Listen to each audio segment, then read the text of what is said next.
up, and welcome back to the Ozone Podcast channel. You're here with Al and myself, Anthony. And today's episode is brought to you by DraftKings and the Basketball Podcast Network. Today, we're doing a reaction video on highlights on Arkansas forward Moses Moody. The Orlando Magic are drafting 5 and 8. Could this be a potential fit for the Magic at 8? I'm going to break down the reaction video now, but before we get into it, don't forget to hit that like and subscribe button.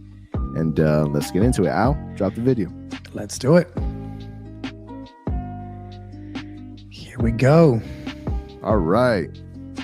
So what are some of the things you like from Moses Moody? Shooting.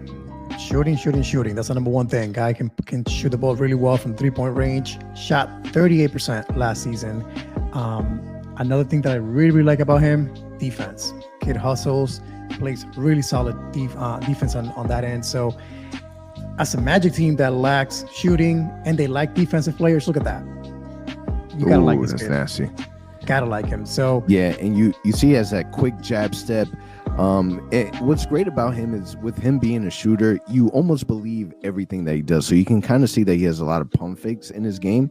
Yep. He really uses that a lot. And he has a really, really nice stroke, man. He's a really good shooter from the perimeter.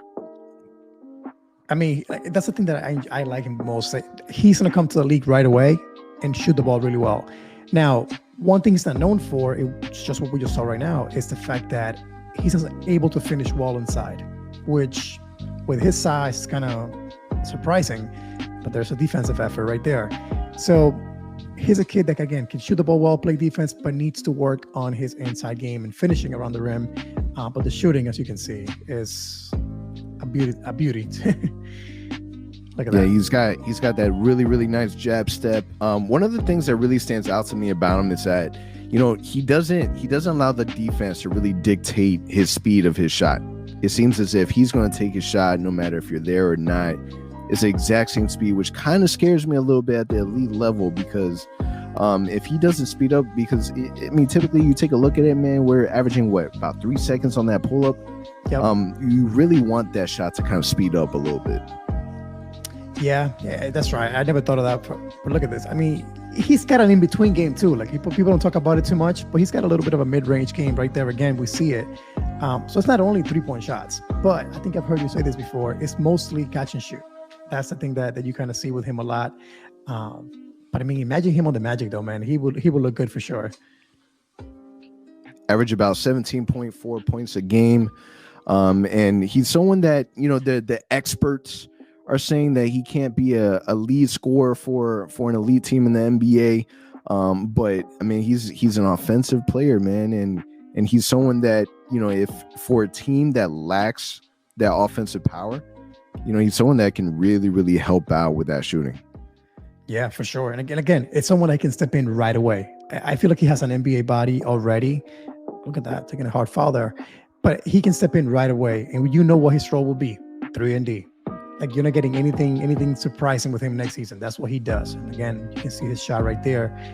It's the only thing I don't like is that it's a slow release, man. It is slow, like it stands out slow. Right there again, we see it. Yeah, he kind of sets. He catches thing, he sets. But it's the same rhythm. And as a shooter, you're trying to replicate that same shot over and over and over, and he does that effectively. Right there. But again, man, he's taking his sweet ass time. He's not letting the defender change it. And I mean, if it works for him, it works for him. But it does scare me at the NBA level. Yeah, especially when, again, guys are taller, guys are more athletic. They close out faster. It could be an issue in the NBA, but then we see a little bit of him finishing inside. So, I mean, the highlights, he looks good finishing inside, but I forgot the stat. It wasn't very high, though. Finishing inside was an issue for him. So, Bouknight's the opposite. Bouknight's not as much of a finisher inside. A shooter, but he can finish inside. So, it's kind of complete opposites when you look at Bouknight or Moody. There's a hustle again. That in between game. So, he's got that a little bit. The experts also say that he really doesn't have a floater game. That's something that he's going to want to add to his arsenal. But you can tell that he has a really, really soft touch. That mid-range game is going to be really important. You can kind of see that kind of returning back into the NBA. You saw that a lot with CP3. And it's again, you as a shooter, you want to be able to sell that shot at the 3-point line, and if it's not there, fake it, pump fake it, and drive to the middle. And if you have that easy 2-point shot, that's something that you're able to do there too. Yeah, you know what I like besides the shooting, of course, pump and faking the defense, like crazy, left and right. Well, you have to respect it, right? Because he's shooting it well. Look at that effort. Good defense. I was just gonna say, one thing I like about him, Jab step, is the hustle, man. He hustles. It's a nice little body there too. Yeah, he plays hard. And I think again, we don't look at that again. Good finish. So he has I don't know. Reminds me a little tiny bit of Barnes, a tiny bit of the hustle side of things. Good shot again. NBADraft.net has his NBA draft comparison to be Robert Covington. And again, it's just another 3D player. The shot it's a really good looking stroke. I mean, how many shots have we already seen him knock down during this highlight? Look at that again. Defender in his face. And he's shooting them from deep too. And all of them are not just. I had the little T-Mac with the kickback with the leg. Yeah. Oh, look at that step back. That looked a little more. Nice, man. That looked a bit faster. The release. Let's see what we got here from him. Oh, wide open. Easy layup. But yeah, I like the hustle too, man. Jab step. He gets you with that. Because you have to respect the shot. Ooh, good block. Good defense. And now the solid finish inside. So I mean, there's a lot to like. I mean, he's my guy at number 8. He's been for a while now. But again, it's because he's someone that you can depend on. I think he's a solid guy. You know what you're getting from him. It's not going to be a surprise with what he can do at the next level. I feel like just about 70% of every highlight that we've seen, there's some type of movement, jab step, driving in if he doesn't have the 3-point lane or the 3-point shot. There's movement every time he catches the ball. Look at that. Look at that off the screen. Bam. He really likes that corner shot too. He does. That shot looks really good. I can tell you. I mean, out of all the prospects we've seen so far, by far the nicest jump shot. Good pass.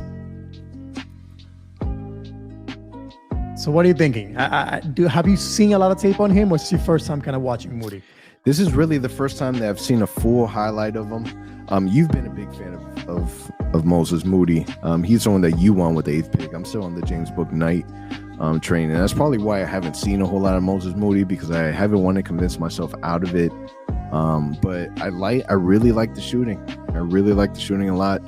I like the fact that he's creative with it. Also, he's not a player that, from what I see, that is going to create his own shot.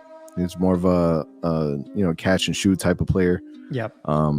But it's obvious, man. The shooting is there. I think that's what catches my attention again. When was the last time we had a kid like this coming out of college? That's known to be a shooter. Like, we haven't had one. I mean, Cole Anthony a little bit, but he wasn't really known to be a 3-point shooter. Moody will be that guy, man, that you just know they can put him in the corners, play solid defense, and just catch and shoot. That's your job, catch and shoot. Another solid 3 right there. He averages about 6 3-point attempts per game, so he's confident with it, man. That's for sure. So how do you feel about his fit? Do you feel like are you really sold on him going to the Magic at 8? I am, mainly because again, he would be that small forward shooting guard that can shoot that we've been kind of lacking and we kind of been wanting. Now, as you said, Book Night, Moody, it's been a debate that we've had multiple times on the podcast. I'm still having it myself. I would be perfectly fine with either one of them. I really can't decide. But if I want somebody a little bit more sure of what I'm getting, Moody's that guy for me, because I can tell he'll be an NBA player. He's going to last a long time in the NBA because he can defend already and he can hit shots.